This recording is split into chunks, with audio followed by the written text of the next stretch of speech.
And here we go, the state of Texas versus Keeler Ivan Maldonado. Now, notice how the judge immediately establishes the defendant's identity. Why? Because misidentification in court can tank an entire proceeding. Imagine sentencing the wrong person. Case closed, appeal guaranteed. Earlier, you pleaded guilty to the first-degree felony of aggravated robbery. A pre-sentence report has been prepared. Have the parties had an opportunity to review it? Are there any corrections or changes to it? None from State. Your Honor. Well, what about Your Honor, I reviewed the report with Mr. Maldonado, and the defense has no changes to make to the report. Then the pre-sentence report is made a part of the record for all purposes. The agreement is whatever sentence shall not exceed a cap of 12 years in prison. So we are looking at no less than 5, no more than 12 years imprisonment. Regular probation is not an option because a deadly weapon firearm was used in the commission of the offense, which gives the only other option to be deferred or unadjudicated probation, which can be up to 10 years in length. I think those are the 2 options, correct, everybody? That's correct. That's correct, Your Honor. All right. Go ahead, Mr. Grove, on behalf of the defense. I'm going to be very brief, Judge. I believe that this is a very unfortunate thing that Mr. Maldonado was involved in. Certainly was. Catch that? Because a firearm was used, probation options are severely limited. Texas law treats deadly weapon cases with iron fists. Probation isn't just off the table, it's thrown out the courthouse window. Makes you wonder, should one bad decision at 18 lock someone out of second chances? Unfortunate for the victim. Well, and it's unfortunate for Mr. Maldonado and the other folks that were there because there were a number of other people that were at least present. But I think based on Mr. Maldonado's past, and when I say his past, that's the lack of a past where he has had no prior felony convictions. He has been very good as far as things goes until this deal here.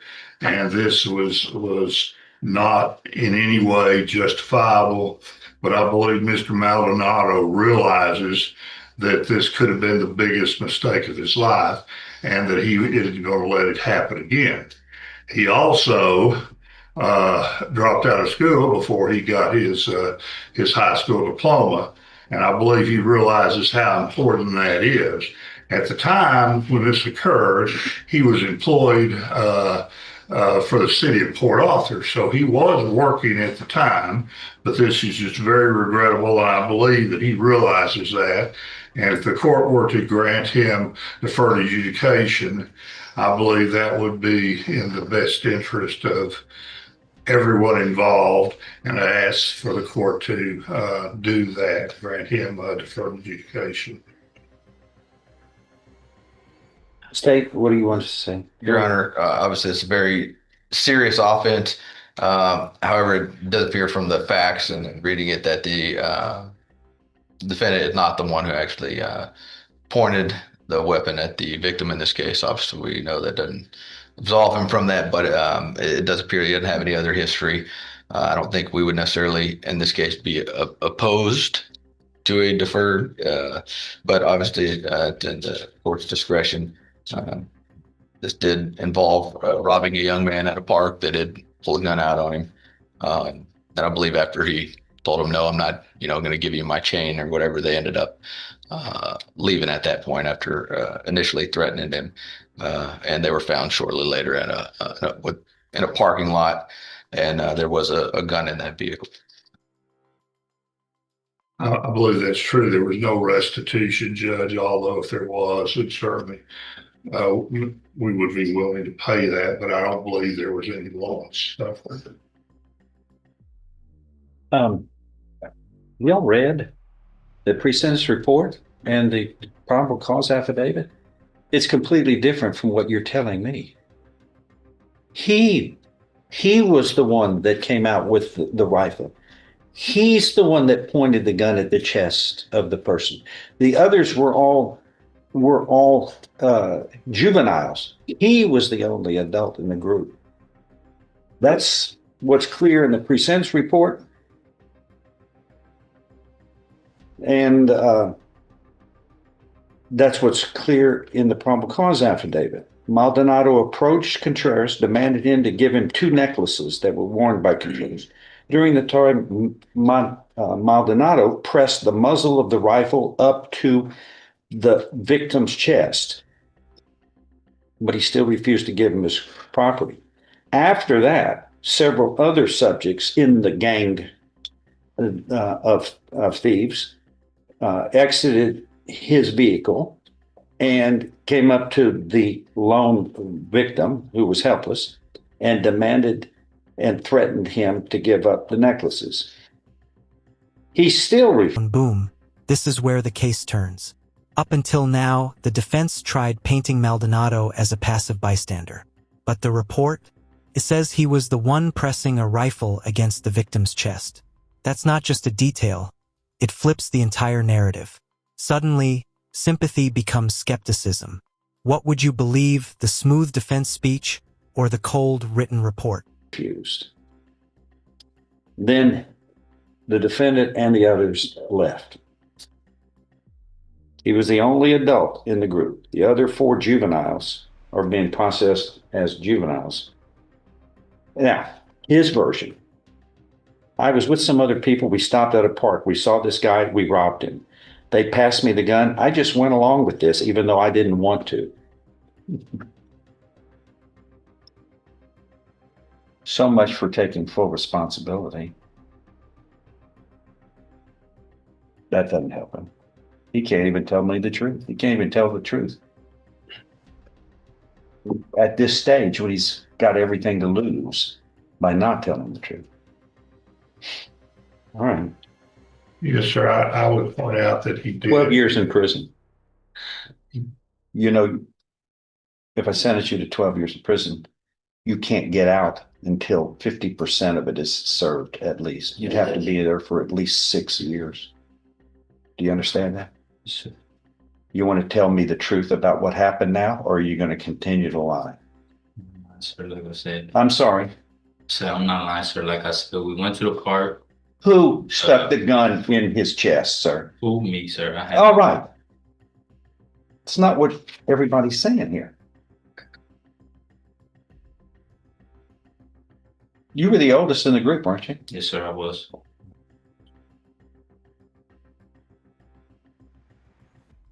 Well, you know, had you fired the gun into his chest and killed him, there'd only be 2 choices. The death penalty or life without parole. Those would have been the only options under law.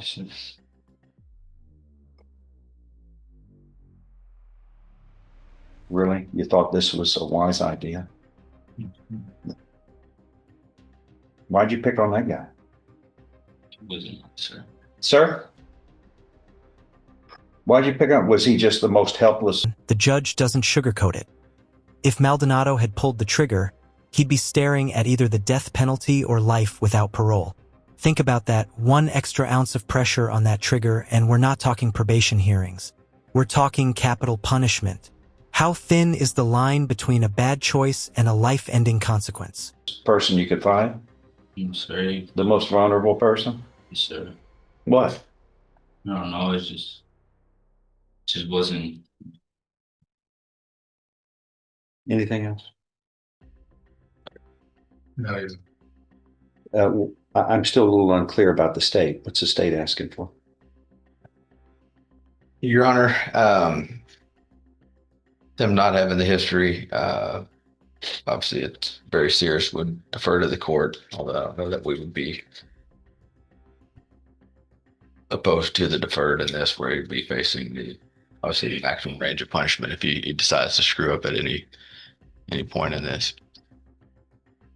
Anything else? Anybody just say? just certainly with the regular probation being eliminated by the state, by the law, not by the prosecutor.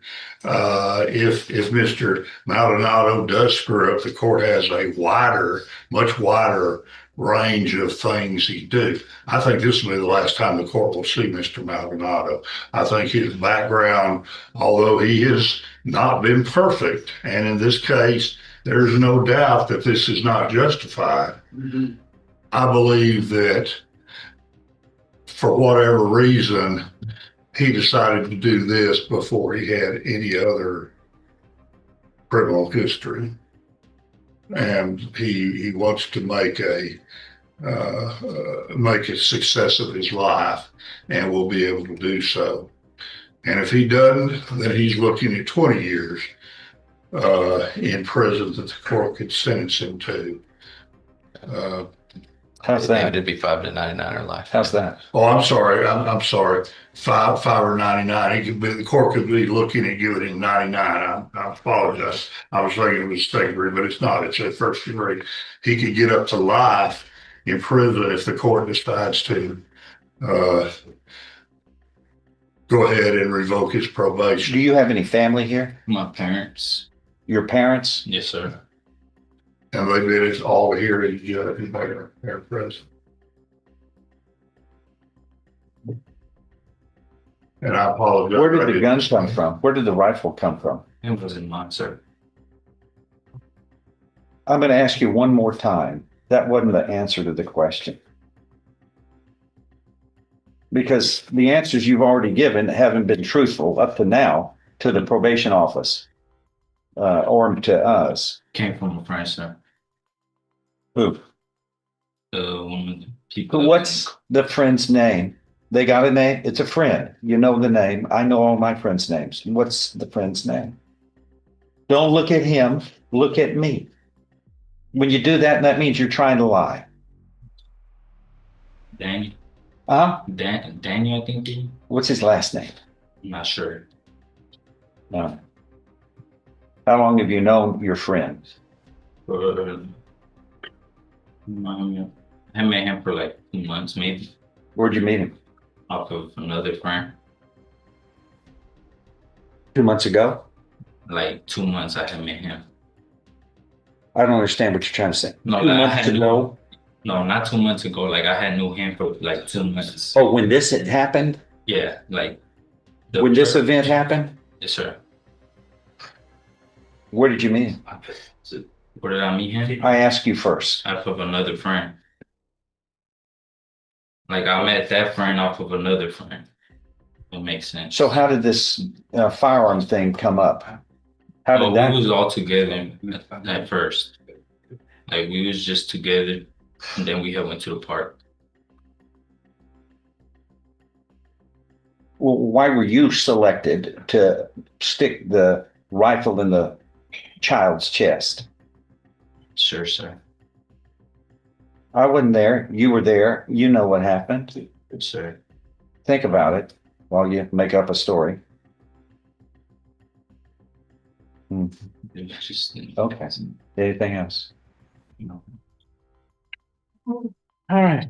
The agreement is a cap of 12 years. That's the most you can receive. 12 years in prison, no less than 5 nor more than 12 years confinement in prison. Do you understand? Yes, sir. All right. The court has reviewed this fully and has read the pre-sentence report and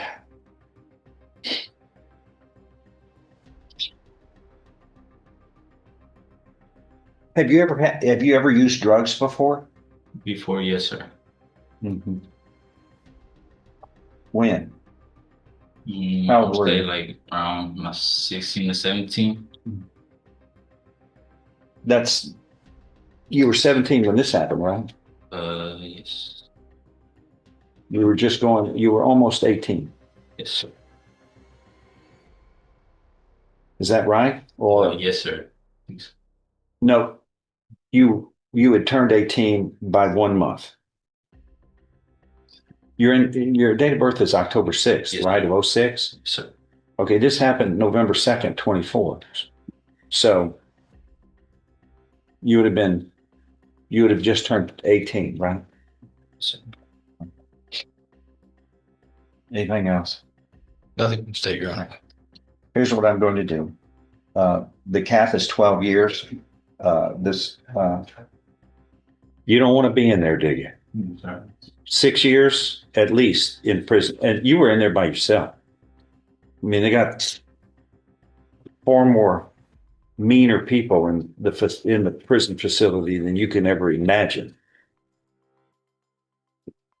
Live with them for 6 years. Good luck. All right, this is a terrible thing you did. You should know, you know better, and shame on you for that. I'm going to find you have pleaded guilty voluntarily. You were mentally competent to do so. You understand and appreciate the consequences of pleading guilty. Yes, sir. There's sufficient evidence from State's Exhibit 1 admitted at your plea hearing to support your guilty plea to find you guilty beyond a reasonable doubt here. However, the court is going to defer any finding of guilt and place you on deferred or unadjudicated probation for 10 years.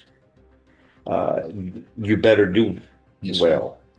Everything is writing on that. If you fail to complete and follow the terms of your probation can be 6 years in a Texas prison. Let's just say it's not summer camp. The judge even warns him. They've got people meaner than you can imagine. Translation: this isn't orange is the new black. This is survival of the toughest. The tension here isn't just legal. It's survivalist. revoked. I can then find you guilty, and then you can be sentenced up to life imprisonment. Yes, sir. You understand? All right. How far did you go in school? You didn't graduate. You're going to complete an educational program for high school equivalency, GED. There will be terms and conditions of probation, such as completing a moral reclamation therapy program. That is a program that helps you understand and appreciate when you victimize people. You just don't walk away from it. You have to empathize with the people you harm and try to help fix the mess that you make. This is all about growing up and being responsible. You should have known this at your age, that sticking the gun in somebody's chest and stealing stuff from them is serious. You have the control and the power, not them, and that's not the way the Creator meant it to be. You're not supposed to take advantage of people. You will have no contact with the victim or anyone on behalf of the victim, such as family members, and that is by telephone, social media, through a third party. You will avoid all association with the co-defendants in this case, the 4 others. There are 31 conditions here, but most of those are the requirements all of us have to follow. Don't commit crimes. You will have a curfew. You're going to act responsibly, or else you pay a serious price. You also can't stick a rifle in somebody's chest, threaten their life, and steal. You're going to go to jail for a little while. I can place you in jail for up to 180 days. Do you go to school? What grade did you complete? Did you complete high school? 11th grade, 10th grade. Dropped out. Why? Just wanted to start working instead of. Did your parents condone that? You know what that means, condone, approve of that? approve of that? No, sir. So you went against their wishes? Just didn't want to go to school. Yeah, well, you guess what? You're going to go to school. Like it or not, you're going to get an education. It makes you make wise choices. You can see the foolish choices you've made while you haven't been going to school. Education is a wise thing. I made that up, but it sounds like it was the right thing to say. But it helps you make better choices. You're going to complete your high school education as a condition of this, like it or not. I mean, how I have to force somebody, threatening them with life imprisonment to complete your high school education sounds like a Twilight Zone episode. It just doesn't make any sense. It's off the grid. But this is conventional behavior that works. All right. You're going to have to do 180 days, and I will decide when you've had enough. You will do this on weekend. And here's the twist ending. Instead of prison, Maldonado gets deferred probation, with conditions stricter than most people's daily routines. GD, therapy, curfews, even weekend jail stints. This is practically a life boot camp. The question is, will this be a launch pad for redemption, or just a ticking time bomb until he slips? What do you think? Did justice strike the right balance here? You will check in on or before 6:00 p.m. on Friday. They will release you Sunday. You will go to school during the week when you get into school. And that has to be done at the earliest possible time. You will attend school and complete your high school education.